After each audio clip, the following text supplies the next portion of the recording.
तो student, let's crack UPSC CSE के Hindi platform पर मैं शंकर झा आप लोगों का स्वागत करता हूं। आप अनअकैडमी का सब्सक्रिप्शन कैसे लें और इस सब्सक्रिप्शन को लेकर आप क्या क्या बेनिफिट प्राप्त कर सकते हैं, उससे पहले आप मेरे बारे में जानें। मेरे पास 8 वर्षों की टीचिंग एक्सपीरियंस है और मैंने दिल्ली और दिल्ली के बाहर देश के कई प्रतिष्ठित संस्थानों और शहरों में पढ़ाया है। मैं हिस्ट्री और ज्योग्राफी ऑप्शनल पेपर तथा सामान्य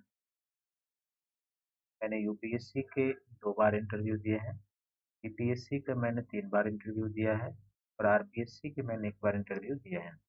ये मेरा अनअकैडमी का टेलीग्राम लिंक है, आप इसे ज्वाइन कर लें, सब्सक्राइब कर लें ताकि क्लास से संबंधित पीडीएफ, पेपर कटिंग और क्लास टाइम टेबल आपको पता यहाँ से चलता रहे। अब आप अनअकैडमी का सब्सक्रिप्शन लेना चाहते हैं तो इसके लिए सबसे पहले आपको अपने मोबाइल के प्ले स्टोर से जाके अनअकैडमी का एक लर्निंग ऐप डाउनलोड करना होगा, तब आप अनअकैडमी का सब्सक्रिप्शन और उसके प्रोग्राम का बेनिफिट उठा सकते हैं। जब आप अनअकैडमी का सब्सक्रिप्शन लेते हैं तो आपको क्या-क्या प्राप्त होता है? तो सबसे पहले आपको इसमें डेली लाइव क्लास प्राप्त होता है और इस लाइव क्लास में आप अपने एडुकेटर के साथ चैट करके क्वेश्चन पूछ के क्लास से संबंधित जो भी डाउट होती है आप उसको क्लियर कर लेते हैं। दूसरा, आपको लाइव टेस्ट और क्विज मिलता है जिसके माध्यम से आपको अपने प्रीलिम्स और मेंस के प्रिपरेशन को डेली बेस के आधार पर जांचने का अवसर मिलता है और फिर आपको यह भी बताया जाता है कि आप प्रीलिम्स में कैसे प्रश्नों को हल करें और मुख्य परीक्षा में कैसे आंसर की फॉर्मेटिंग करें। फिर आपको एक स्ट्रक्चर कोर्स की प्राप्ति होती है जिसके तहत पीटी और मेंस का जो सिलेबस है एक निर्धारित समय में पीएससी पैटर्न के आधार पर कराया जाता है। और चौथा, आप अनलिमिटेड एक्सेस को प्राप्त करते हैं, अर्थात आप भीड़ का हिस्सा नहीं बनते, देश के सबसे लार्जेस्ट ऑनलाइन एजुकेशन प्लेटफॉर्म से जुड़ जाते हैं, देश के टॉप एडुकेटर से मार्गदर्शन लेने का अवसर प्राप्त करते हैं और फिर अनअकैडमी के द्वारा यूपीएससी के लिए चलाए गए मोर देन 15,000 से भी अधिक प्रकार के कोर्स जो प्रीलिम्स और मेंस के एग्जाम से संबंधित है और इंटरव्यू गाइडलाइन आप उसका बेनिफिट उठाते हैं। अर्थात अनअकैडमी के एक सब्सक्रिप्शन से आप मल्टी बेनिफिट को प्राप्त करते हैं। अनअकैडमी के द्वारा यूपीएससी में शामिल लगभग सभी ऑप्शनल पेपर की शुरुआत की गई जिसमें ज्योग्राफी और हिस्ट्री टीच करता हूँ, तो आप ज्योग्राफी और हिस्ट्री के ऑप्शनल पेपर का सब्सक्रिप्शन लेकर प्लस कोर्स में आप मेरे साथ जुड़ सकते हैं। साथ ही यूपीएससी की अनअकैडमी के द्वारा यूपीएससी हिंदी माध्यम में और इंग्लिश मीडियम में कॉम्बाट की शुरुआत की गई है। आप इसमें एनरोल करके ढेर सारे एक्साइटिंग प्राइजेस जीत सकते हैं और यह 2 दिन है इस मंथ में, 6 दिसंबर को और 20 दिसंबर को रखा गया, 11 बजे टाइम है। आप अपना एनरोल करके इसमें पार्टिसिपेट कर सकते हैं और बहुत सारे प्राइजेस जीत सकते हैं और अपनी तैयारी को भी परखने का अवसर मिलेगा इसके माध्यम से आपको कि आपकी तैयारी कितनी हो रही है। अब आप अनअकैडमी के जीएस का सब्सक्रिप्शन लेना चाहते हैं तो जीएस का सब्सक्रिप्शन 2 प्रकार का है। एक प्लस कोर्स का सब्सक्रिप्शन है और एक आइकॉनिक सब्सक्रिप्शन है। तो प्लस कोर्स के 12 मंथ का जो सब्सक्रिप्शन फीस है ये 49,500 रुपया है, लेकिन यदि आप मेरा रेफरल कोड शंकर वाईटी प्रयोग करेंगे आपको 10% का डिस्काउंट मिलेगा। तब 12 मंथ के प्लस कोर्स का सब्सक्रिप्शन आपको 44,550 में प्राप्त हो जाएगा। और यदि आप 24 मंथ के प्लस कोर्स का सब्सक्रिप्शन लेना चाहते हैं तो इसका सब्सक्रिप्शन फीस 72,000 रुपया है, लेकिन यदि आप मेरा रेफरल कोड शंकर वाईटी प्रयोग करेंगे तो आप यहाँ भी 10% डिस्काउंट पाएंगे और तब 24 मंथ के प्लस कोर्स का सब्सक्रिप्शन 64,800 में प्राप्त कर सकते हैं।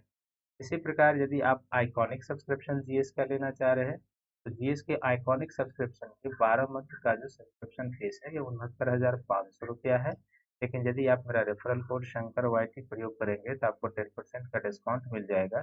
तब 12 मंथ का आइकॉनिक सब्सक्रिप्शन 62,550 में आपको प्राप्त हो। और यदि आप 24 मंथ का आइकॉनिक सब्सक्रिप्शन लेना चाहते हैं जिसका सब्सक्रिप्शन फीस 1,07,000 रुपया है, लेकिन यदि आप मेरा रेफरल कोड शंकर वाईटी प्रयोग करेंगे तो यहाँ भी 10% डिस्काउंट पाएंगे और तब 24 मंथ का आइकॉनिक सब्सक्रिप्शन फीस का 96,300 में आप प्राप्त कर पाएंगे। तो आइकॉनिक सब्सक्रिप्शन में आपको मिलता है क्या है, जिसमें डेली लाइव क्लास मिलता है, टेस्ट सीरीज मिलता है, अनलिमिटेड प्रैक्टिस मिलता है, स्ट्रक्चर शेड्यूल मिलता है, पर्सनल कोच मिलता है, daily mains question answer practice, study planner और पर्सनल फीडबैक। इसमें जो पर्सनल कोच और डेली क्वेश्चन आंसर राइटिंग का सेशन दिया जाता है ये आपके लिए सबसे मच बेनिफिशियल है, क्योंकि जब आप सिविल सर्विसेज की तैयारी करते हैं तो एक मार्गदर्शक प्रॉपर होना चाहिए जो आपको गाइड करे, आपके लिखे हुए आंसर को देख कर आपको बताए आपकी प्रिपरेशन किस दिशा में और किस प्रकार से हो रही है। इसी प्रकार आप ऑप्शनल पेपर का भी अलग से सब्सक्रिप्शन ले सकते हैं और ऑप्शनल पेपर के 12 मंथ का जो सब्सक्रिप्शन फीस है वो 27,500 रुपया है।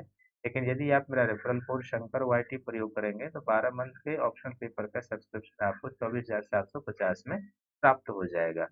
तो आप इसका प्लस कोर्स का या आइकॉनिक सब्सक्रिप्शन 1 साल या 2 सालों का ऑप्शनल पेपर का सब्सक्रिप्शन लेकर आप मेरे साथ प्लस कोर्स में जुड़ सकते हैं, जिसमें मैं ज्योग्राफी हिस्ट्री ऑप्शनल पेपर और सामान्य अध्ययन के क्षेत्र में आपका मार्गदर्शन करूंगा।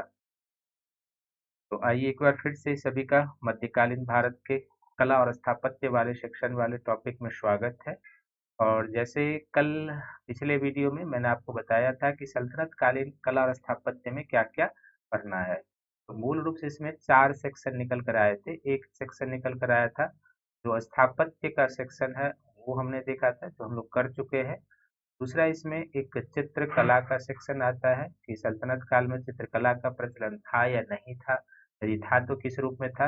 तीसरा हम लोग देखेंगे कि इसमें कि सल्तनत काल में संगीत का प्रचलन किस प्रकार से था। और चौथा हम लोग देखेंगे कि सल्तनत काल में जो कला की एक विधा है साहित्य, साहित्य किस प्रकार से था और किस तरीके के साहित्य इस समय लिखे गए थे। तो आज जिस टॉपिक की हम शुरुआत करने जा रहे हैं वो चित्रकला से होगा, क्योंकि हम लोग स्थापत्य पिछले क्लास में कवर कर चुके हैं। तो आज के क्लास में सल्तनत कालीन चित्रकला, सल्तनत कालीन संगीत और सल्तनत कालीन साहित्य, साथ ही प्रांतीय राज्य जो मध्यकाल में हम लोग पढ़े थे, जैसे कश्मीर पढ़े थे, जौनपुर पढ़े थे, बंगाल पढ़े थे, उड़ीसा पढ़ा था, फिर मालवा था, गुजरात था, मेवाड़ का था, और दक्षिण भारत में भी हम लोगों ने देखे थे कुछ प्रांतीय राज्य। तो दक्षिण भारत के प्रांतीय राज्य के विजयनगर के स्थापत्य पर और कला पर एक अलग लेक्चर लेकर आएंगे। लेकिन शेष जो छोटे छोटे राज्य हैं उनके बारे में या उनके अंतर्गत जो चित्रकला या संगीत या साहित्य का विकास हुआ, उसके ऊपर हम लोग इसी टॉपिक में कवर करते चलेंगे। तो चलिए सल्तनत काल के चित्रकला में हम लोग शुरुआत करते हैं, किस तरीके से चीजें हमें देखने को मिलती है। जैसे कि यहाँ कला हम लोग देख चुके हैं, चित्रकला है, संगीत है, और फिर साहित्य के बारे में हम लोगों को अध्ययन यहाँ पर करना है। तो सबसे पहले विभिन्न रूप में हम लोग चलते हैं कि सल्तनत काल में जो चित्रकला था वो किस प्रकार का था। इस चित्रकला को समझने के लिए हमें एक फॉर्मेटिंग कर लेना होगा, तब हम इसको समझ सकते हैं। सबसे पहले कि इस सल्तनत कालीन चित्रकला पर वाद विवाद क्या है, पर हम लोग चर्चा करेंगे। वाद विवाद क्या है ये आएगा। दूसरा हम लोग देखेंगे कि सल्तनत कालीन चित्रकला का स्रोत क्या है, यदि था प्रचलन में तो स्रोत क्या है, कहाँ से इसकी हमें जानकारी मिलती है, स्रोत क्या है। तीसरा हम लोग देखेंगे कि चित्रकला जो था वो किस प्रकार के था, किस रूप में प्रचलन में था, सल्तनत काल में चित्रकला किस रूप में प्रचलन में, किस रूप में प्रचलन में था। और चौथा सेक्शन इसमें हम लोग देखेंगे कि क्या हमें कुछ प्रांतीय राज्यों में चित्रकला के प्रमाण मिलते हैं, प्रांतीय राज्यों में चित्रकला के प्रमाण मिलते हैं या नहीं, प्रांतीय राज्यों में। तो यहाँ पर ये सबसे पहले आप जान लीजिए, जो 4 सेक्शन हमने बताया है कि वाद विवाद क्या है, स्रोत क्या है, किस प्रकार का चित्रकला था, किस रूप में प्रचलन में था, और फिर प्रांतीय राज्यों में किस रूप में ये चित्रकला हमें देखने को मिलती है।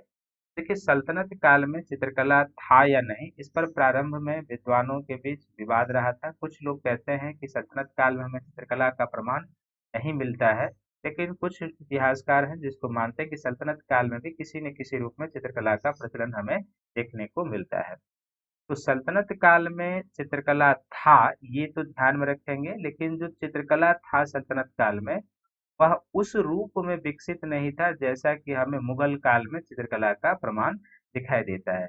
यानी कि सल्तनत काल में यदि चित्रकला था तो वो अपने आरंभिक रूप में था। हालांकि इससे पहले भारत में जो चित्रकला कहेंगे बहुत बड़े अजंता एलोरा की गुफा में मिला है, लेकिन यहाँ पर हमें इसके सीमित प्रमाण मिलते हैं।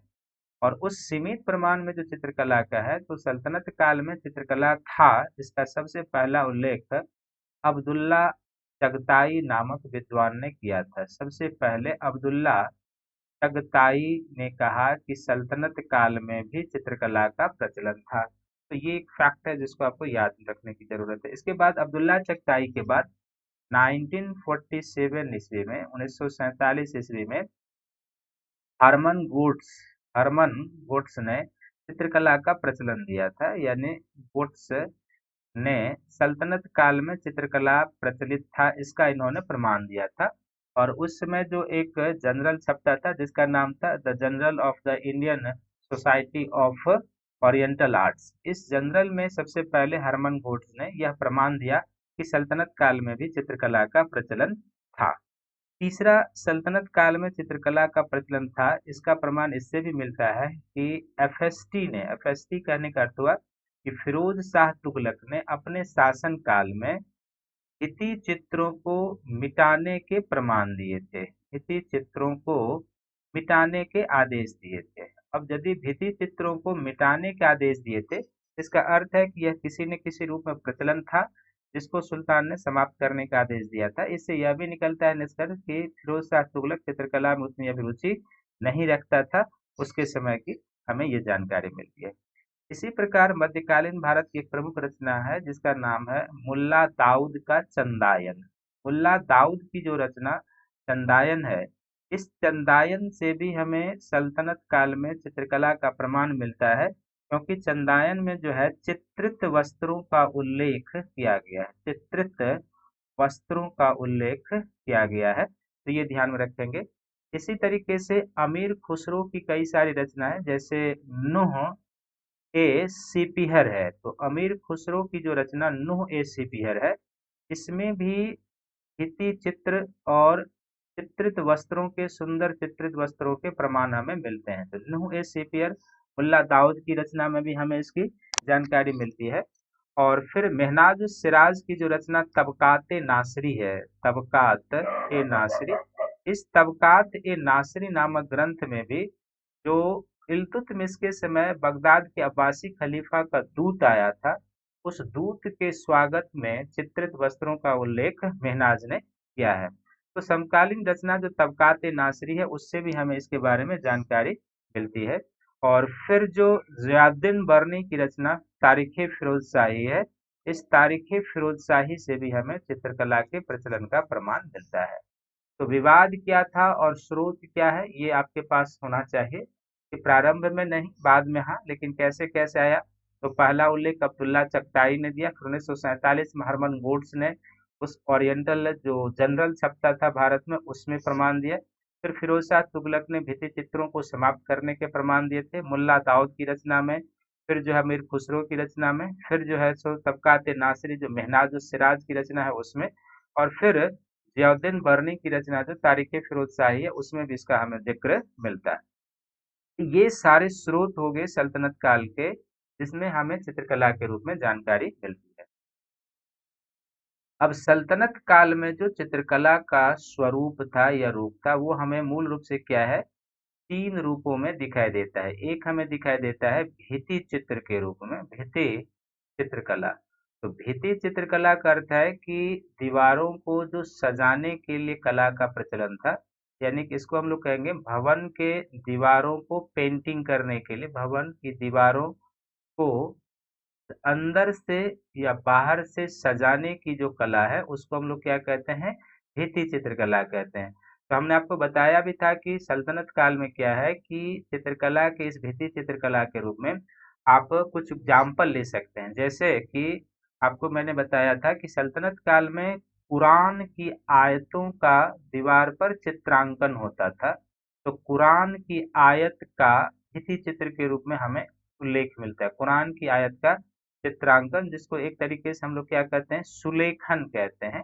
सुलेखन, अच्छे लेखन के माध्यम से कुरान की आयतों को उत्कीर्ण किया जाता था। एक दूसरा इसमें भित्ति चित्र में होता था, जो आप देखेंगे, याद होगा कि कुछ फूल पत्तियों से भी सजाया जाता था। फूल और पत्तियों से भी भवन को सजाया जाता था। फूल पत्तियों से दीवार को सजाने की जो कला थी, वो भी भित्ति चित्र के अंतर्गत आएगा।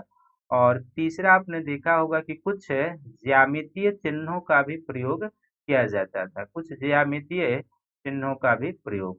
तो इस तरीके से सल्तनत काल में भित्ति चित्रकला के हमें प्रमाण मिलते हैं, जिसका कुछ आप एग्जाम्पल लेंगे कि दीवारों को सजाने की कला का है ये। कुरान की आयतों का चित्रांकन होता था अच्छे सुलेखन के माध्यम से, फूल पत्तियों से सजाने की प्रचलन, और फिर ज्यामितीय चिन्ह का हमें देखने को मिलता है। ये जब फूल पत्तियों से और कुरान के आयतों को सजाने की कला थी, इसको दोनों को सम्मिलित रूप से मैंने बताया हुआ था कि अरबेस्क विधि कहा जाता था, अरबेक्स कहते थे।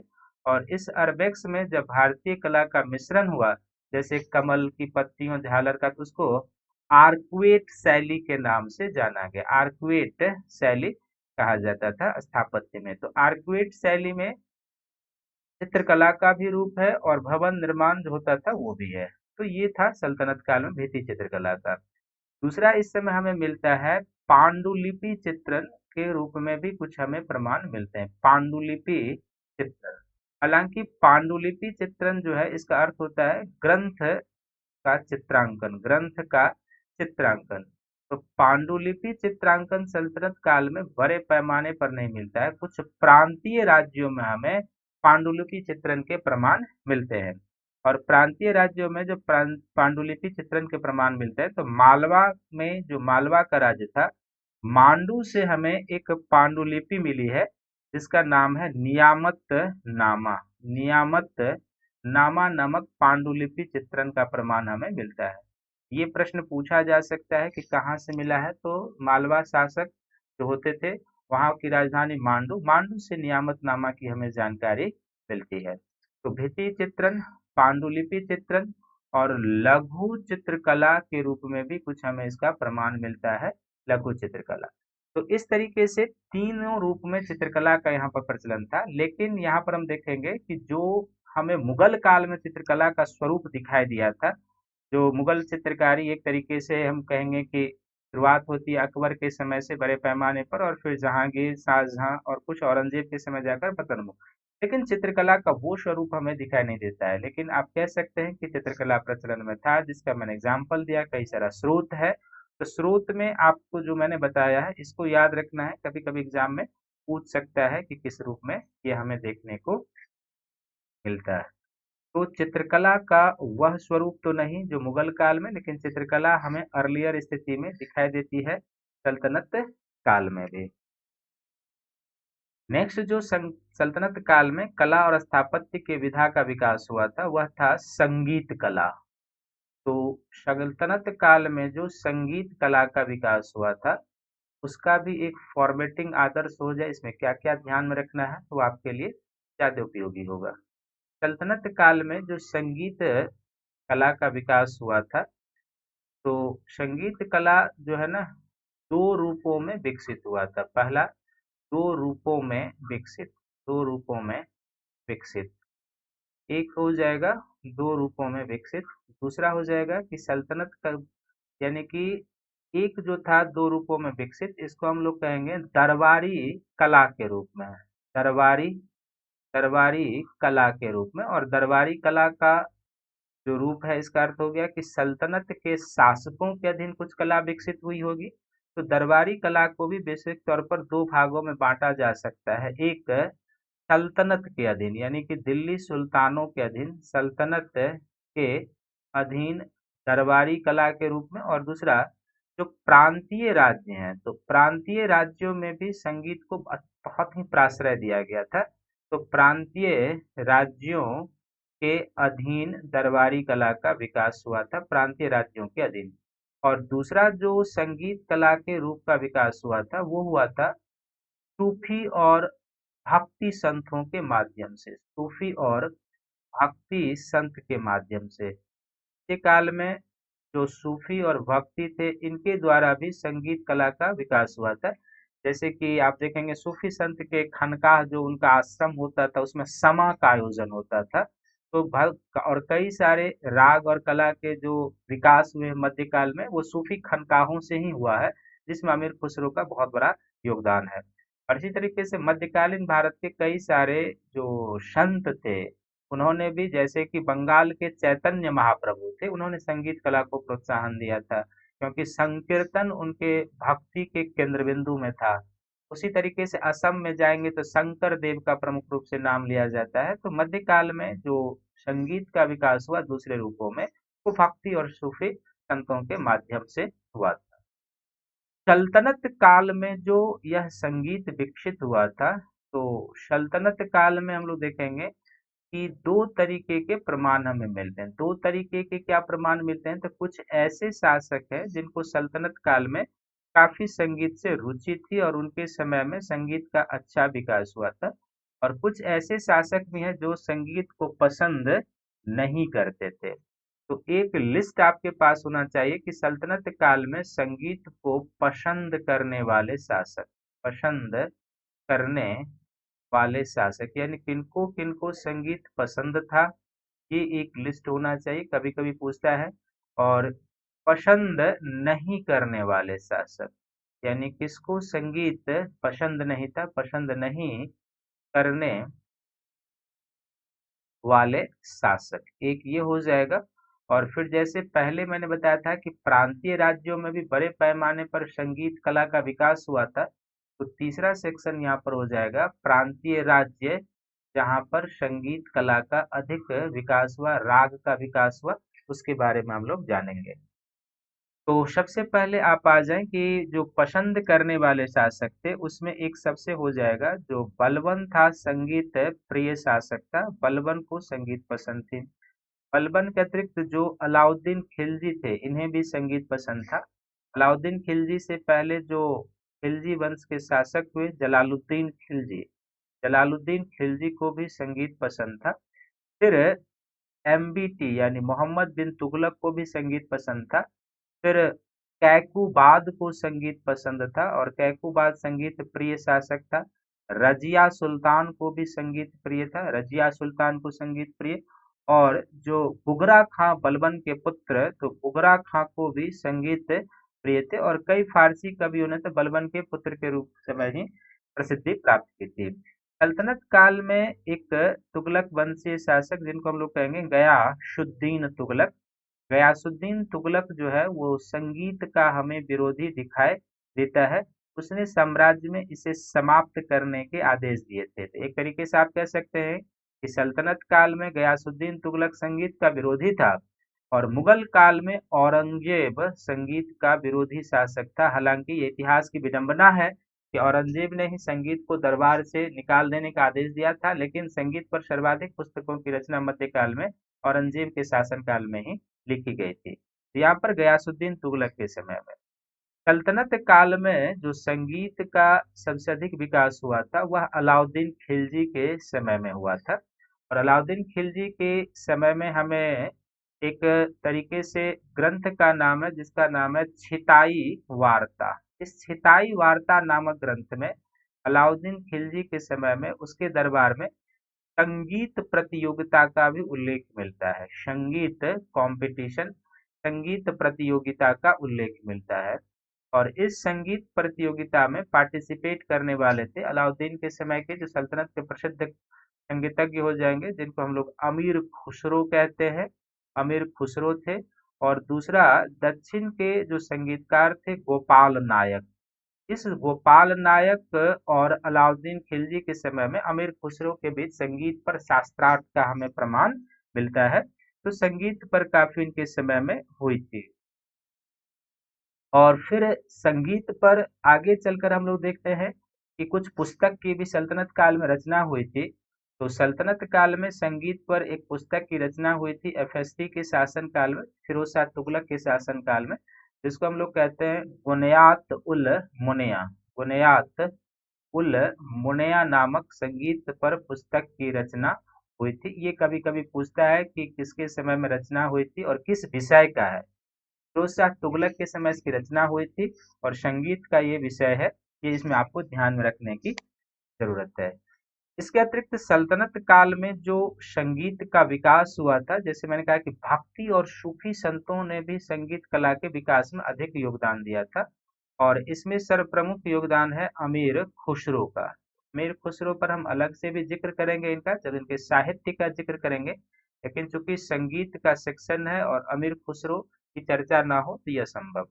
तो अमीर खुसरो जो है कई राग के जनक माने जाते हैं अलाउद्दीन खिलजी के समय, और 7 सुल्तानों का इन्होंने शासन काल देखा था।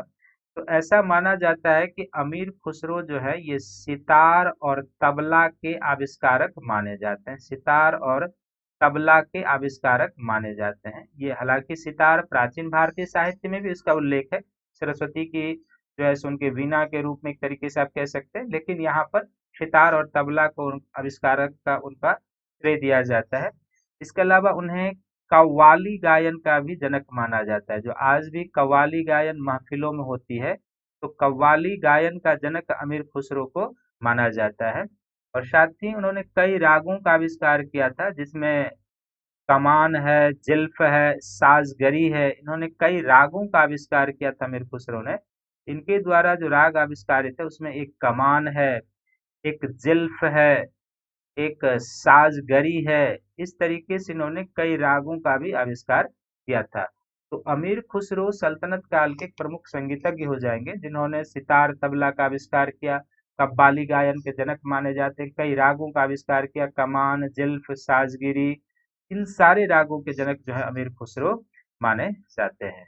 तो इस तरीके से सल्तनत काल में हम देखते हैं कि कुछ शासक के समय में संगीत का काफी अधिक विकास हुआ था। और सूफी संतों में जैसे मैंने पहले ही कहा कि जो सूफी संत उनके आश्रम को खानकाह कहा जाता था। तो खानकाह में प्रत्येक शाम को वहाँ समा समा का अर्थ ही होता था संगीत सभा को समा कहते थे। तो समा का आयोजन होता था और उसके माध्यम से सूफी संगीत जो एक रहस्यमयी संगीत है उसका आयोजन होता था उसके माध्यम से भी। और मध्यकालीन भारत संत में आप देखेंगे जैसे कि मैंने पहले कहा कि चैतन्य महाप्रभु बंगाल उड़ीसा जिनका प्रचार प्रसार का केंद्र था, उन्होंने संकीर्तन को अधिक लोकप्रिय बनाया था। और चैतन्य महाप्रभु का यह मानना था और सत्य भी है कि संकीर्तन की स्थिति में एक ऐसी स्थिति आ जाती है जब आप अपने इष्ट को उसमें संकीर्तन के माध्यम से आप अपने इष्ट से संपर्क स्थापित कर लेते हैं। इष्ट कहने का अर्थ है कि जिसकी आप आराधना करते हैं आप उनसे अपना संपर्क स्थापित कर लेते हैं। तो संकीर्तन काफी लोकप्रिय हुआ और आज भी आप देखते हैं कि जो बंगाल उड़ीसा पूर्वोत्तर भारत में है, चैतन्य महाप्रभु के जो अनुयायी होते हैं वो संकीर्तन के माध्यम से भगवान कृष्ण और राधा के भक्तिमय संगीत की कला करते हैं। पूर्वोत्तर में असम में जाएंगे तो शंकर देव के द्वारा हुआ था। फिर गुजरात में चले जाएंगे तो नरसिंह मेहता इस समय के हो जाएंगे प्रमुख। और राजस्थान में मीराबाई ने भी संगीत के विकास में अहम योगदान दिया था। तो कई सारे मध्यकालीन भारत के संत हैं जिन्होंने संगीत के विकास में महत्वपूर्ण योगदान दिया था। साथ ही प्रांतीय राज्यों में भी कई सारे राग का आविष्कार हुआ था और कई सारे संगीत के कला के विशेषज्ञ हुए थे। तो प्रांतीय राज्यों में जो संगीत का विकास हुआ था उसमें जो कुछ प्रमुख आपके लिए जानने योग्य है जो एग्जाम में आता है वो आपको ध्यान में रखने की जरूरत है। तो प्रांतीय राज्यों में एक जौनपुर हो जाएगा और जौनपुर में संगीत का विकास हुआ था। जौनपुर के शासक जो हुसैन शाह सरकी हैं ख्याल गायकी के जनक माने जाते हैं। जौनपुर के शासक हुसैन शाह तरकी इन्हें ख्याल गायकी का जनक माना जाता है और आज भी भारतीय संगीत की एक प्रमुख विधा है। तो ख्याल गायकी का जनक जो है हुसैन शाह सरकी को माना जाता है। और इन्होंने हुसैन शाह सरकी ने संगीत शिरोमणि पुस्तक की रचना भी की थी। संगीत शिरोमणि पुस्तक की रचना की थी। तो दो प्रमुख फैक्ट इनके साथ है। हुसैन शाह सरकी ने ख्याल गायकी के जनक माने जाते हैं और संगीत शिरोमणि पुस्तक की इन्होंने रचना की थी। इसी तरीके से जो प्रांतीय राज्य मालवा, मालवा के शासक बाज बहादुर और उनकी प्रेयसी रूपमती।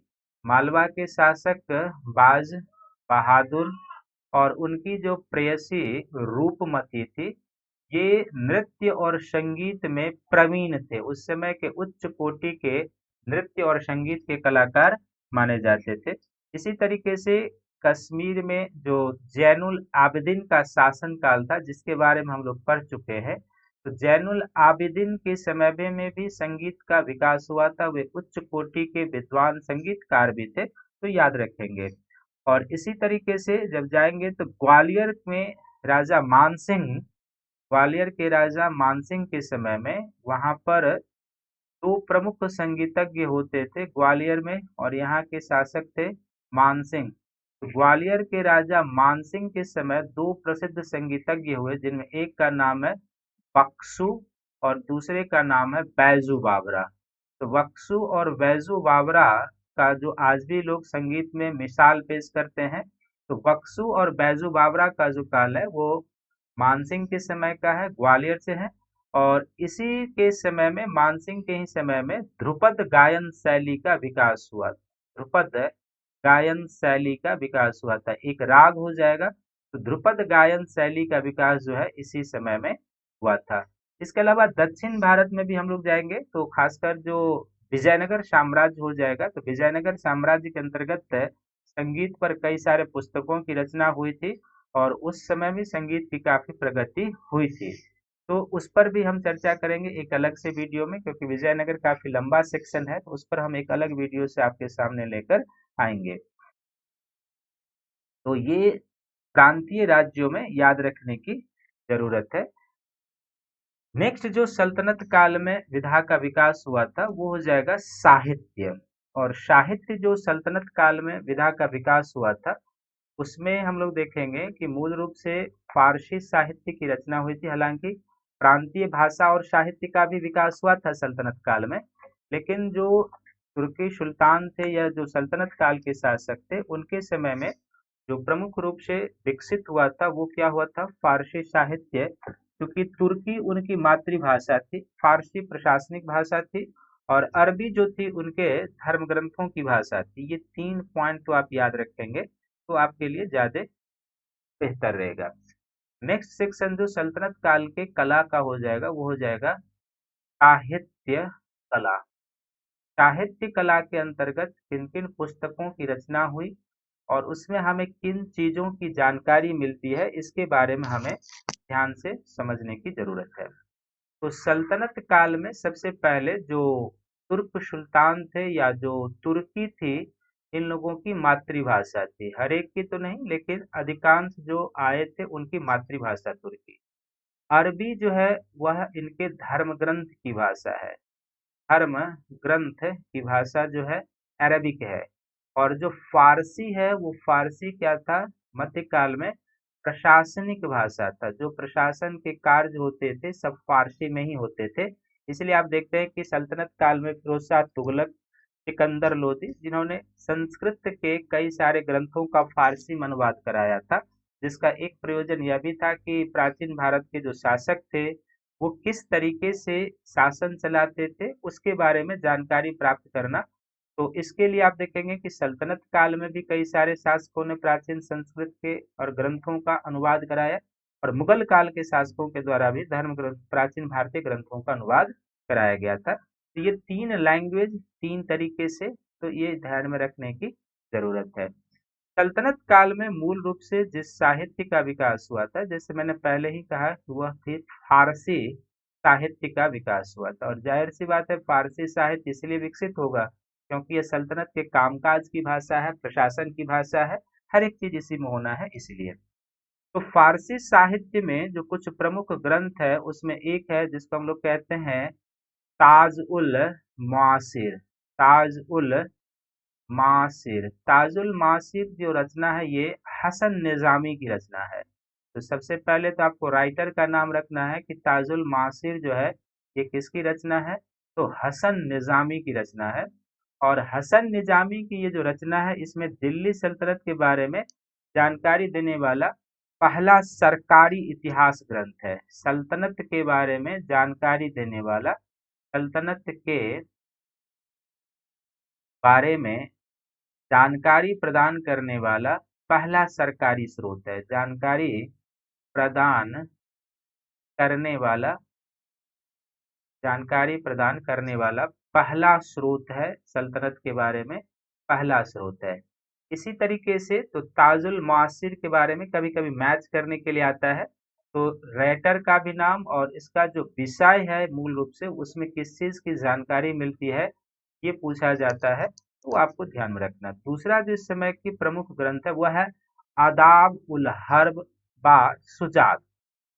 का नाम है आदाब उल हर्ब, आदाब उल हर्ब बा सुजात। ये एक ग्रंथ है, इसकी जो रचना की गई है फख्रे मुदब्बिर के द्वारा। फख्रे मुदब्बिर इसके लेखक माने जाते हैं। और फख्रे मुदब्बिर की ये जो रचना है तो इसमें जो हमें जानकारी मिलती है तुर्कों की सैन्य योजना के बारे में जानकारी मिलती है। तुर्कों के सैन्य योजना कि किस तरीके से उनकी सैन्य प्लानिंग होती थी, कैसे वो अटैक करते थे। तो तुर्कों के सैन्य योजना के बारे में हमें जानकारी मिलती है।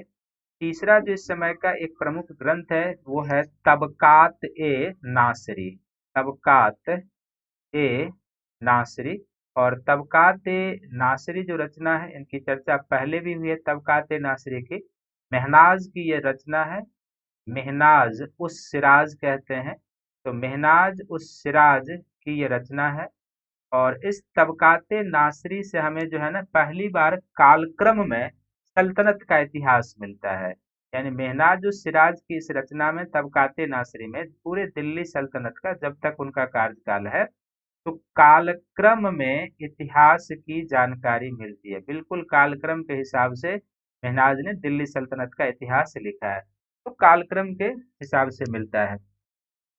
तो ये तीन प्रमुख फारसी ग्रंथ है जिनके बारे में आपको याद रखने की जरूरत है, जिससे हमें एग्जाम में भी पूछता है।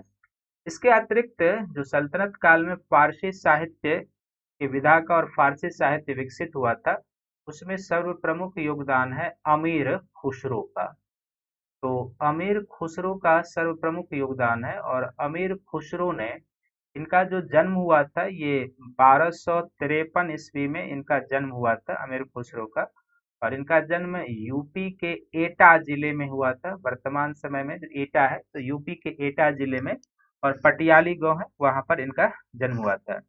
अमीर खुसरो प्रथम ऐसे लेखक हैं जिन्होंने अपने लेखन में हिंदी और संस्कृत शब्दों का प्रयोग किया है। पहले ऐसे लेखक जिन्होंने अपने लेखन में हिंदी और संस्कृत दोनों शब्दों का प्रयोग किया है, अमीर खुसरो ऐसे हैं। और फिर हिंदवी का प्रयोग करने वाले पहले लेखक भी ये माने जाते हैं। हिंदवी का प्रयोग करने वाले पहले लेखक माने जाते हैं। और इनके बारे में कहा जाता है कि अमीर खुसरो ने 7 सुल्तानों का शासनकाल देखा था। 7 सुल्तानों का शासनकाल, काफी लंबा समय इनका शासनकाल है, 7 सुल्तानों का शासनकाल। और निजामुद्दीन औलिया के ये शिष्य थे। और मैंने पिछले वीडियो में बताया था कि निजामुद्दीन औलिया का जिस दिन मृत्यु होती है उसी दिन गुरु के निधन के समाचार को सुनकर कहते हैं कि अमीर खुसरो की भी मृत्यु हो जाती है। तो 7 सुल्तानों का शासनकाल देखा था इन्होंने, और इनके समय में इन्होंने कई ग्रंथ की रचना की है। तो अमीर खुसरो की जो प्रमुख ग्रंथ हो जाएगा, इसमें एक है जिसका नाम है किरान उस सादौन। ये जो किरान उस सादौन है, एक उच्च कोटि की रचना है अमीर खुसरो की। और इस किरान उस सादौन में बुगरा खां और कैकुबाद के वार्तालाप का विवरण है। बुगरा खां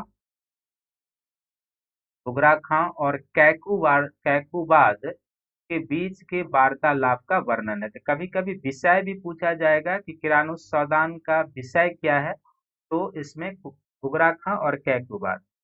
दूसरा जो इनका प्रमुख ग्रंथ है वो है मिफ्ता उल फुतुह। मिफ्ता उल फुतुह। तो मिफ्ता उल फुतुह में अमीर खुसरो ने फुतुह इस मिफ्ता उल फुतुह में अमीर खुसरो ने जलालुद्दीन खिलजी के समय के जो सैन्य अभियान है उसके बारे में उन्होंने जिक्र किया है। मिफ्ता उल फुतुह में जलालुद्दीन खिलजी के सैन्य अभियान के बारे में। तीसरा इसी तरीके से एक है जिसका नाम है खजाइन उल फुतुह। खजाइन उल फुतुह। तो खजाइन उल फुतुह में इन्होंने अलाउद्दीन खिलजी के सैन्य अभियानों का वर्णन किया, क्योंकि अलाउद्दीन खिलजी के समय में थे और अलाउद्दीन खिलजी के सैन्य अभियानों का इन्होंने वर्णन किया है। फिर इनका एक महत्वपूर्ण रचना है जिसका नाम है आशिका। आशिका में इन्होंने देवल रानी और खिज खां के प्रणय प्रसंग का वर्णन किया है। देवल रानी, पहले भी इन पर चर्चा हुई है। देवल रानी और खिज खां के बारे में जो प्रेम प्रसंग है इसका इन्होंने जिक्र किया है आशिका में। और फिर इनकी एक रचना है जिसका नाम है तुगलक नामा। तुगलक नामा। और तुगलक नामा ग्रंथ में जो है इन्होंने गयासुद्दीन तुगलक के ऊपर इनकी रचना है। गयासुद्दीन के ऊपर उन्होंने इसको लिखा है। और नूह ए सीपीहर जो मैं पहले भी जिक्र कर चुका हूँ, इससे पहले चित्रकला में नूह ए सीपीहर में अमीर खुसरो ने भारत की जलवायु, यहाँ के जो मिट्टी है और यहाँ के जो अन्य समाज संस्कृति है उसके बारे में, खासकर भारत की जलवायु के बारे में उन्होंने इस पर विशेष रूप से लिखा है। तो अमीर खुसरो के बारे में याद रखना है, इनसे कई सारे ग्रंथ पूछे जाते हैं, इनके बारे में जो संगीत में इनका कंट्रीब्यूशन है वो, और फिर इस तरीके से इनके बारे में ध्यान रखने की जरूरत है। इसी तरीके से सल्तनत काल के अन्य जो प्रमुख फारसी लेखक हो जाएंगे जिन्होंने साहित्य की रचना की थी, उसमें एक हो जाएगा जियाउद्दीन बरनी। तो जियाउद्दीन बरनी ने दो पुस्तक की रचना की सल्तनत काल में, और जियाउद्दीन बरनी की जो वो पुस्तक है, इसमें एक को हम लोग कहते हैं तारीख ए फिरोज शाही। तारीख ए फिरोज शाही, जियाउद्दीन बरनी की एक रचना हो गई तारीख ए फिरोज शाही। तो इस तारीख ए फिरोज शाही में भी सल्तनत का इतिहास है। बेसिकली जो नासिरुद्दीन महमूद है, नासिरुद्दीन महमूद अर्थात बलबन से जो पहले ममलूक वंश के शासक थे, नासिरुद्दीन से लेके फिरोज शाह तुगलक एफएसटी तक का इतिहास इसमें वर्णन है। तारीख फिरोज शाही में कहां से कहां तक का इतिहास है, तो बलबन से पहले जो ममलूक शासक हुए थे नासिरुद्दीन महमूद, वहां से लेके और फिरोज शाह तुगलक तक का इतिहास वर्णन है। और दूसरा जो इनकी सबसे उच्च कोटि की रचना वो है फतवा ए जहांदारी। फतवा ए जहांदारी। तो फतवा ए जहांदारी जो जियाउद्दीन बरनी की रचना है, उसमें बेसिकली ये राजनीतिक सिद्धांतों पर लिखी गई पुस्तक है। जियाउद्दीन बरनी की जो रचना है, राजनीतिक सिद्धांतों या राजनीतिक विषय पर लिखे गए ये पुस्तक है। जैसे प्राचीन भारत में आप कहते हैं ना कौटिल्य की अर्थशास्त्र है, कुछ उसी कोटि का, उस कोटि उससे जैसा नहीं, बट राजनीतिक सिद्धांतों की ये पुस्तक है। फिर एक अन्य लेखक हो जाएंगे जिनका नाम है इसामी। इसामी का जो काल है यह भी मध्यकाल में है, और इनकी जो रचना उसको हम लोग कहते हैं फुतुह उस सलातीन। फुतुह उस सलातीन। ये जो फुतुह उस सलातीन है ये इसामी की रचना है। और ये जो फुतुह उस सलातीन है, इसमें बहमनी शासक अलाउद्दीन हसन बहमन शाह के बारे में और उसको समर्पित है इसामी की ये रचना। तो फुतुह उस सलातीन हो जाएगा। फिर एक अफीफ है इस समय के लेखक, और अफीफ की जो रचना है यह भी जानी जाती है तारीख ए फिरोज शाही के नाम से। तारीख ए फिरोज शाही। तो तारीख ए फिरोज शाही जो है वो फिरोज शाह के प्रशंसा में लिखा गया है, यानी कि एफएसटी की प्रशंसा में लिखा गया यह ग्रंथ है तारीख ए फिरोज शाही। तो तारीख ए फिरोज शाही दो राइटर के द्वारा लिखा गया, एक अफीफ के द्वारा भी और एक जियाउद्दीन बरनी के द्वारा। लेकिन दोनों में अंतर क्या है कि जियाउद्दीन बरनी की जो तारीख ए फिरोज शाही, इसमें नासिरुद्दीन से लेके फिरोज शाह तक के समय के शासकों का वर्णन है, और जो अफीफ की रचना तारीख फिरोज शाही, इसमें फिरोज शाह के ऊपर प्रशंसा की गई है, फिरोज शाह के बारे में बताया गया है। और फिर मध्यकालीन शासकों में एफएसटी भी एक उच्च कोटि के लेखक थे। तो एफएसटी के द्वारा भी एक पुस्तक की रचना की गई जिसको हम लोग क्या कहते हैं, फतुहाते फिरोज शाही।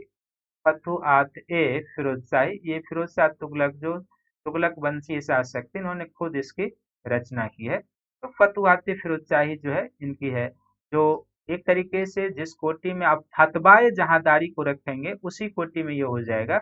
अर्थात राजनीतिक सिद्धांतों पर लिखी गई पुस्तक है ये, राजनीतिक सिद्धांतों पर। तो सल्तनत काल में राजनीतिक सिद्धांतों पर दो पुस्तक आप देख रहे हैं, एक जियाउद्दीन बरनी की रचना फतवाए जहांदारी है, और दूसरा फिरोज शाह की रचना जो फतवाते फिरोज शाही है, ये राजनीतिक सिद्धांतों पर लिखे गए पुस्तक है।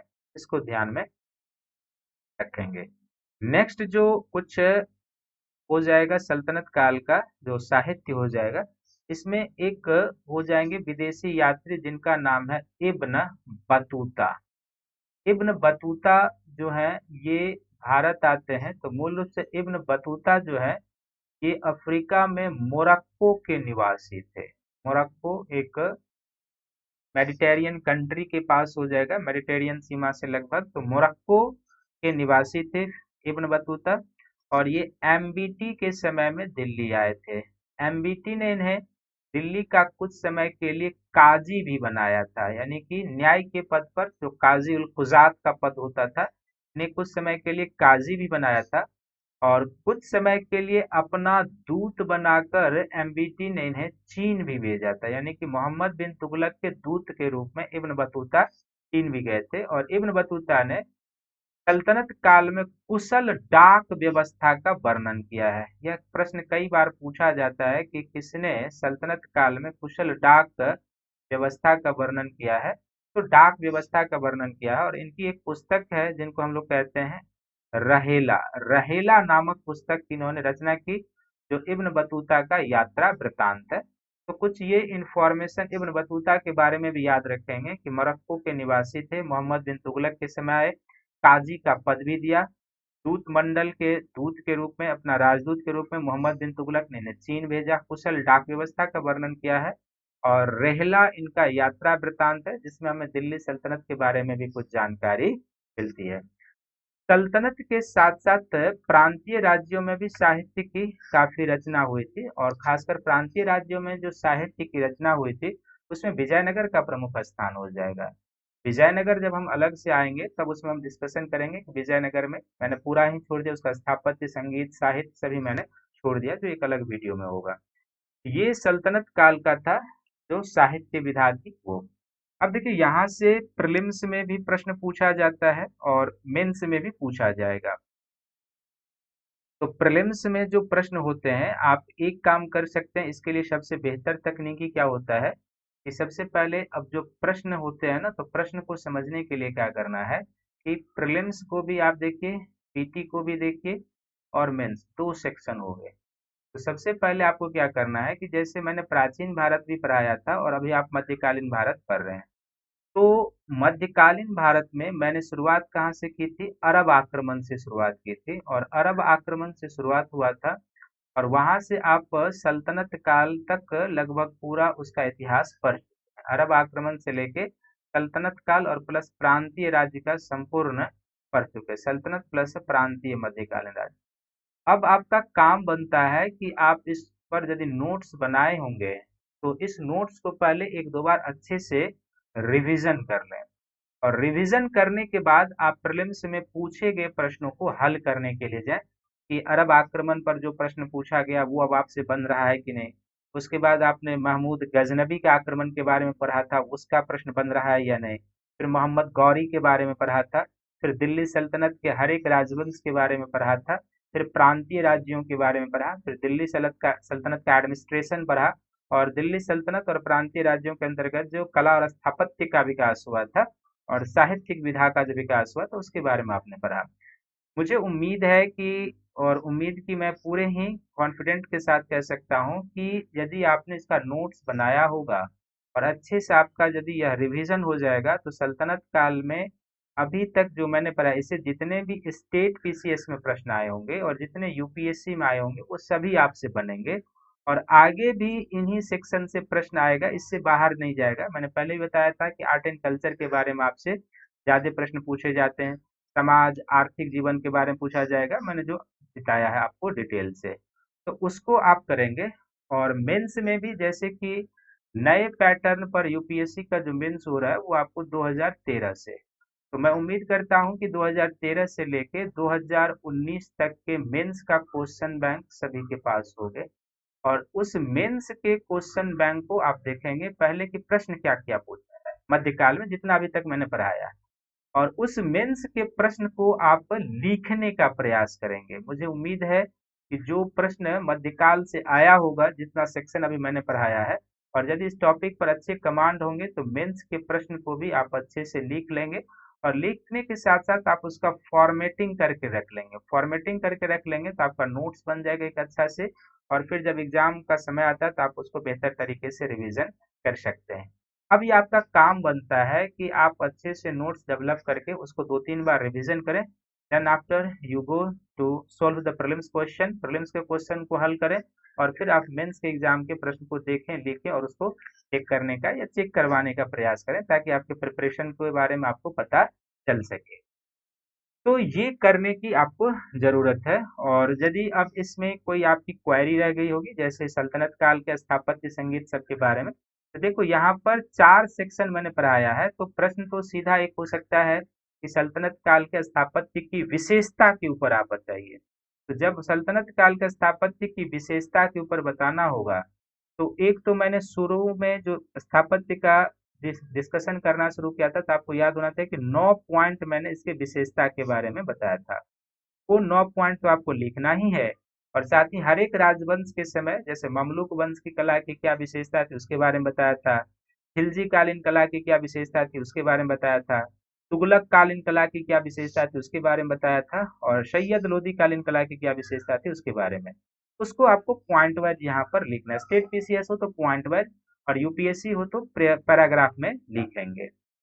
दूसरा प्रश्न आ सकता है सल्तनत काल में, जो मूल सेक्शन आ सकता है वो प्रश्न है साहित्य पर, कि सल्तनत काल में साहित्य, फारसी साहित्य के विकास पर नोट्स लिखने के लिए आ सकता है। तो सल्तनत काल में जब फारसी साहित्य के विकास पर लिखेंगे तो थोड़ा सा 2 लाइन तो इस पर जिक्र जरूर करना होगा कि आखिर सल्तनत काल में फारसी साहित्य के विकास के पीछे रीजन क्या था। तो रीजन यही था, 2 लाइन में लिखना है कि चूंकि फारसी सरकारी कामकाज प्रशासन की भाषा थी, तो इसलिए इस पुस्तक की रचना अधिक हुई, एक। और दूसरा रीजन यह था कि चूंकि जो सल्तनत के शासक थे वो भारत के बाहरी प्रदेश के रहने वाले थे, कोई तुर्क थे, कोई अफगान थे, कोई खिलजी थे, तो जाहिर सी बात है कि भारत में उन्हें शासन करना था, तो प्राचीन भारतीय विधि ग्रंथों की जानकारी आवश्यक थी। और इसलिए प्राचीन भारत के संस्कृत ग्रंथों का भी, कई सारे ग्रंथों का फारसी में अनुवाद हुआ, और इसलिए फारसी साहित्य की रचना इस समय अधिक देखने को मिलती है। ये जरूर इंट्रोडक्शन में लिखा जाएगा। देन आफ्टर जब आप फारसी साहित्य पर लिखेंगे तो कुछ प्रमुख, इतना तो आप लिखेंगे नहीं क्योंकि 150 शब्द है, तो कुछ प्रमुख जो सल्तनत काल के मध्यकालीन भारत के जो फारसी इतिहासकार हैं, उनमें सबसे ऊपर अमीर खुसरो को रखेंगे, फिर जियाउद्दीन बर्नी को रखेंगे, फिर इसामी को रखेंगे, फिर अफीफ को रखेंगे, फिर हसन निजामी सबको रखेंगे। और ना केवल आपको ग्रंथ और राइटर का नाम लिखना होगा, बल्कि उस ग्रंथ में किस चीज के बारे में वर्णन किया गया ये जरूर लिखना है। जैसे आप लिखेंगे फतवा ए जहादरी, और फिरोज शाह की रचना जो फतवाते फिरोज शाही है, यह राजनीतिक सिद्धांतों पर आधारित है, जिसमें सल्तनत काल के या इस्लामिक शासन व्यवस्था में किस तरीके से चलती थी शासन प्रणाली उस पर। तो केवल स्टीरियो टाइप का नहीं लिखना है कि हाँ अमीर खुसरो ने 7 पुस्तक 6 पुस्तक की रचना कर दी, ये इनके पुस्तक का नाम, उस पर नंबर नहीं मिलेगा। जब आप अमीर खुसरो के बारे में लिखेंगे तो उनके पुस्तक और उस पुस्तक में किन चीजों का उन्होंने उल्लेख किया है वो उसमें जिक्र होना चाहिए।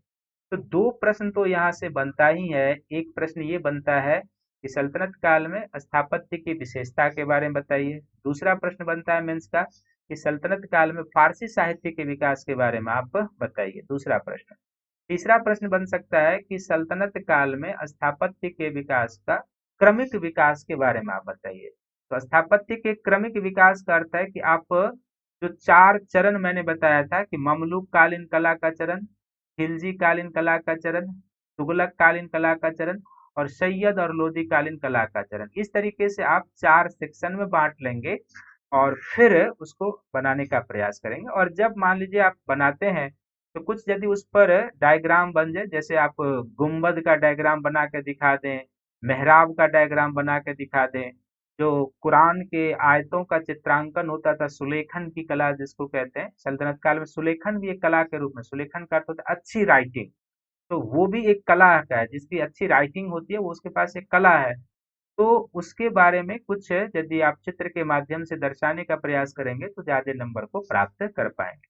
सल्तनत काल में जो चित्रकला है ये अपने आप में मेंस का प्रश्न नहीं हो सकता क्योंकि वो उतना मटेरियल ही नहीं है। और फिर जो संगीत है ये पूछा जा सकता है कि सल्तनत काल में, या पूरे प्रश्न ये हो सकता है कि मध्यकालीन भारत में संगीत के प्रगति के ऊपर आप हमें बताइए। तो मध्यकालीन भारत में जब संगीत के प्रगति के ऊपर आपको प्रश्न लिखना होगा तो प्रश्न है मध्यकालीन भारत है, इसका अर्थ है कि इसमें आपको सल्तनत और प्लस मुगल भी इंक्लूड कर लेना है, तब तो ये बहुत बड़ा सेक्शन और बहुत सारा मटेरियल हो जाएगा। लेकिन सल्तनत के ऊपर भी प्रॉपर आ सकता है कि सल्तनत काल में संगीत के विकास के बारे में आप हमें बताइए। तो उस प्रश्न में आप उसी तरीके से लिखेंगे जैसे मैंने बताया कि संगीत का विकास किस रूप में हुआ था, 2 रूपों में हुआ था, एक दरबारी कला के रूप में, एक भक्ति और सूफी संतों के रूप में। एक प्रश्न ये भी हो सकता है कि जो सबसे महत्वपूर्ण है कि संगीत कला के विकास में भक्ति और सूफी संतों के योगदान का वर्णन करें, भक्ति और सूफी संतों के योगदान का वर्णन करें, संतों के योगदान का वर्णन करें। तो यहाँ पर जब आप भक्ति और सूफी संतों के योगदान का उल्लेख करेंगे तो जाहिर सी बात है कि इसमें आपको एक पैराग्राफ सूफी, थोड़ा सा इंट्रोडक्शन, एक पैराग्राफ सूफी, एक पैराग्राफ भक्ति और फिर निष्कर्ष, 4 पैराग्राफ में इस आंसर को समेटना होगा। तो कुछ एग्जाम्पल के साथ आपको देना होगा। कुछ भक्ति में भी, जैसे मैंने एग्जाम्पल दिया था चैतन्य महाप्रभु का दिया था, असम में शंकर देव का दिया था, गुजरात में नरसिंह मेहता का दिया था, राजस्थान में मीराबाई का दिया था। तो इन सब के बारे में आप उल्लेख करेंगे। और ठीक उसी तरीके से सूफी संतों में अमीर खुसरो का आना चाहिए, निजामुद्दीन औलिया का जिक्र होना चाहिए, और खनका में जो शमा का आयोजन होता था उसके ऊपर आपको बताना है। तो भक्ति और सूफी संत पर ये प्रश्न आ सकता है कि संगीत के विकास में इनके योगदान। फिर एक क्वेश्चन हो सकता है कि मध्यकालीन भारत में प्रांतीय राज्य के अंतर्गत, प्रांतीय राज्य, मध्यकालीन भारत में प्रांतीय राज्य के अंतर्गत स्थापत्य के विकास के बारे में बताइए। स्थापत्य के विकास। तो मध्यकालीन भारत में प्रांतीय राज्य के अंतर्गत स्थापत्य के विकास के बारे में बताइए, स्थापत्य की विशेषता, विकास के बारे में। तो यहाँ पर मध्यकालीन भारत का अर्थ हो जाएगा कि न केवल सल्तनत काल बल्कि जो मुगल काल के कुछ प्रांतीय राज्य थे उसके बारे में। और प्रांतीय राज्य के स्थापत्य में जब आप जिक्र करेंगे तो प्रांतीय राज्य तो बहुत सारे हैं, लेकिन आपको 150 शब्दों में लिखना है, तो कम से कम 50 शब्द तो आपका विजयनगर पर जाना चाहिए, क्योंकि प्रांतीय राज्यों में विजयनगर के शासकों के समय में उत्कृष्ट कोटि के द्रविड़ शैली के स्थापत्य का निर्माण हुआ था विजयनगर पर। और शेष जो 100 शब्द आपका खर्च होना चाहिए जो अन्य प्रांतीय राज्य हैं, जैसे कश्मीर की कुछ कला थी, मालवा की कुछ कला थी, मेवाड़ की कुछ कला थी, बंगाल की कुछ कला है, जौनपुर की कुछ कला है। और इसी तरीके से दक्षिण भारत में आप चले जाएंगे तो दक्षिण भारत में भी आपको मिलेगा, खासकर जो अहमदनगर है, बीजापुर, गोलकुंडा है, इन शासकों के समय में जो कला का विकास हुआ था ये। तो प्रांतीय राज्य पर भी स्थापत्य के विकास पर एक प्रश्न आ सकता है। फिर प्रांतीय राज्य के अंतर्गत न केवल स्थापत्य बल्कि संगीत और साहित्य के विकास पर भी प्रश्न आ सकता है। संगीत और साहित्य, तो हर एक का मैंने जिक्र किया है। आप इसको अलग से एक प्रश्न का फॉर्मेटिंग बना लेंगे और वीडियो को पॉज कर करके आप इसका नोट्स बना सकते हैं मेंस के लिए। प्रश्न ये हो सकता है कि मध्यकालीन भारत में प्रांतीय राज्य के अंतर्गत संगीत कला के विकास के बारे में बताइए। तो अभी मैंने हर एक जगह पर जिक्र किया है, आप इस वीडियो को देख के एक अलग फॉर्मेट में कर लेंगे। प्रांतीय राज्य के अंतर्गत साहित्य के विकास के बारे में बताइए, तो आप उसको जब जिक्र कर देंगे, अभी तो आपने देख लिया है कहाँ पर कौन सी साहित्य हुई है, और विजयनगर जिक्र कर देंगे तो उसके बाद आपका ये क्लियर हो जाएगा। तो ये एक महत्वपूर्ण सेक्शन है जो मेंस के लिए आपके लिए जरूरी है, पीटी के लिए भी और मेंस के लिए भी। तो इसी तरीके से आप मेंस का प्रश्न बना लीजिएगा और वीडियो को देख देख के प्रश्न का आंसर फॉर्मेटिंग कर लीजिएगा, और फिर पीटी में भी आपका ये कवर हो जाएगा। मैं उम्मीद करता हूं कि यह वीडियो सभी को अच्छा लगा होगा, आपकी तैयारी आगे बढ़ेगी इसके माध्यम से। और अगले वीडियो में हम आपके लिए जो है सो मुगल काल के बारे में जिक्र करेंगे, और मुगल काल में जो बाबर का आगमन है किस तरीके से कैसे होता है उसके बारे में हम आपको बताएंगे। तब तक आप लोग इस वीडियो को देखिए, लाइक कीजिए, शेयर कीजिए, सब्सक्राइब कीजिए। और यदि आप या आपके दोस्तों में से कोई यूपीएससी के जीएस का सब्सक्रिप्शन लेते हैं तो आप मेरा रेफरल कोड शंकर वाईटी प्रयोग करेंगे तो आपको 10% का डिस्काउंट मिल जाएगा। और फिर आप प्लस कोर्स में मेरे साथ जुड़ जाएंगे तो आप मेरा रेफरल कोड शंकर वाईटी प्रयोग करें, आपको 10% का डिस्काउंट प्राप्त होगा। और आप ऑप्शनल पेपर भी ज्योग्राफी हिस्ट्री का सब्सक्रिप्शन ले सकते हैं और मेरे साथ प्लस कोर्स में जुड़ सकते हैं। इसके लिए आप अपना मेरा रेफरल कोड शंकर वाईटी प्रयोग करें तो आपको 10% का डिस्काउंट मिलेगा। साथ ही मैं प्रत्येक दिन 7 AM में स्पेशल क्लास लेता हूं, और वो पॉलिटी की क्लास MCQ का सीरीज चल रहा है, आप उस क्लास को भी ज्वाइन कर सकते हैं। और इस वीडियो को सभी लोग लाइक करें, शेयर करें, सब्सक्राइब करें ताकि अधिक से अधिक लोग इसका बेनिफिट उठा सकें। और सभी को थैंक यू है, धन्यवाद है।